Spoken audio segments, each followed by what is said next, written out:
എല്ലാവർക്കും നമസ്കാരം. മൂസ് പോലെ തന്നെ വളരെ എളുപ്പത്തിൽ തയ്യാറാക്കാവുന്ന ഒരു ഇറ്റാലിയൻ വിഭവമാണ് പനാക്കോട്ട. ഒരുപാട് പഴങ്ങളുടെ പ്യൂരിയൊക്കെ ഉപയോഗിച്ച് പല ഫ്ലേവറുകളിലും തയ്യാറാക്കാൻ കഴിയുന്ന ഒരു വിഭവം കൂടിയാണ് പനാക്കോട്ട. പാലും ക്രീമും പഞ്ചസാരയും ജെലാറ്റിനും പഴങ്ങളുടെ പൾപ്പ് ഗാർണിഷ് ആയിട്ടുമൊക്കെ ഭംഗിയായി തയ്യാറാക്കാവുന്ന പനക്കോട്ടയുടെ റെസിപ്പി അളവുകളോട് കൂടി തന്നെ ഈ വീഡിയോയുടെ താഴെ ഡിസ്ക്രിപ്ഷനിൽ കൊടുത്തിട്ടുണ്ട്. നിങ്ങൾക്കും അത് ഉപയോഗിച്ച് നോക്കാവുന്നതാണ്. നിങ്ങൾക്കും ഇത്തരം കാര്യങ്ങൾ പഠിക്കണമെന്ന് ആഗ്രഹമുണ്ടോ? ബേക്കറി പേസ്ട്രി വിഭവങ്ങളുടെ അടിസ്ഥാനപരമായ കാര്യങ്ങളും പുതിയ ട്രെൻഡിങ് ആയിട്ടുള്ള വിഭവങ്ങളും നിങ്ങൾക്കും അറിയണ്ടേ?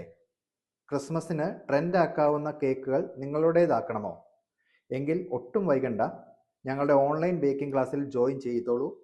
അതിനായി താഴെ കാണുന്ന നമ്പറിൽ കോൺടാക്റ്റ് ചെയ്താൽ മതി. എല്ലാവരിലേക്ക് സന്തോഷം നിറയട്ടെ. ഒത്തിരി സന്തോഷത്തോടെ, ഷെഫ് എമിൽ ഫിലിപ്പ്.